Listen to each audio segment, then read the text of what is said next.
UndergroundHipHop.com. What's going on? Reporting live from Atlanta. Van Styles here with Kaze, and we got Raucous Records is making their comeback. Of course, they were one of the biggest underground labels. And just tell real quick what the 50 movement is. Yeah, the Raucous 50 movement is basically they selected out of hundreds of thousands of entries the next 50 MCs that they feel like got the potential to be the next big thing. I'm blessed to be a part of that movement right there, and what it is basically, it gives an independent cat a chance like me to have another level of exposure and get myself out there. And so they're gonna promote and distribute the album. Everybody know the Big L, the Pharaoh Monch, Most Def Talib Kweli days. I'm trying to be right in that, bring that movement back to the label. You know what I'm saying? So it's a blessing to be a part of that movement right there. Me and the 49 other cats is putting it down. Now, you co-created and produced the shit called Hip Hop Nation back in '01. Can you speak on that? Yeah. For those of y'all that might have seen it, some of y'all might not. When I came right out of school, we did this program called Hip Hop Nation, Notes from the Underground, and it was a show that exposed not only the music or culture, but the art and all the elements. You know what I'm saying? Because a lot of times that get lost.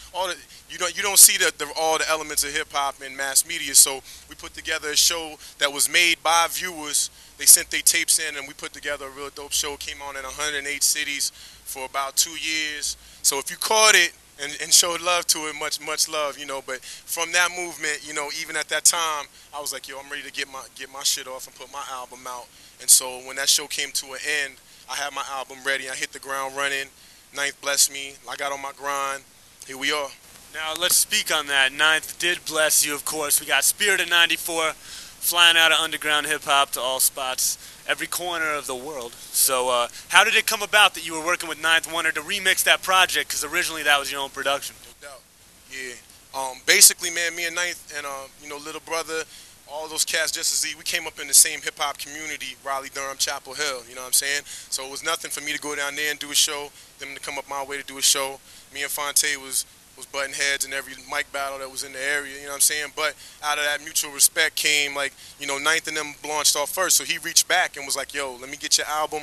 I'll give it the God's stepson treatment because you need to be known about, you know what I'm saying? So once he did that, it snowballed from there. That man looked out for me, and like I said, I hit the ground running. And for those of you who know, I'm not in Justice League. I know that gets mixed up sometimes, but I appreciate all you league cats and the long cats that show me love, but I'm not in the league. Ninth reached out to me and blessed me because he seen me on my grind independently. And so here we are with the sound of the culture, the Raucous movement, keeping it moving. Now, what would you say, first off, the biggest stylistic difference between what you had created first with Spirit of '94 and with what he created? And then my second question is, seeing your entire album be reproduced, was that kind of hard for you? Because you had done it your way right off the bat. And then, No doubt. Well, yeah, a lot of cats don't know I'm a producer as well. I would say the major difference in production, man, is like I play all my stuff on the keys, on the motif with a synthesizer, the Yamaha between the MPC.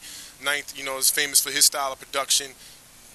The soul, bleeding soul samples, you know what I'm saying? And so that's the major difference.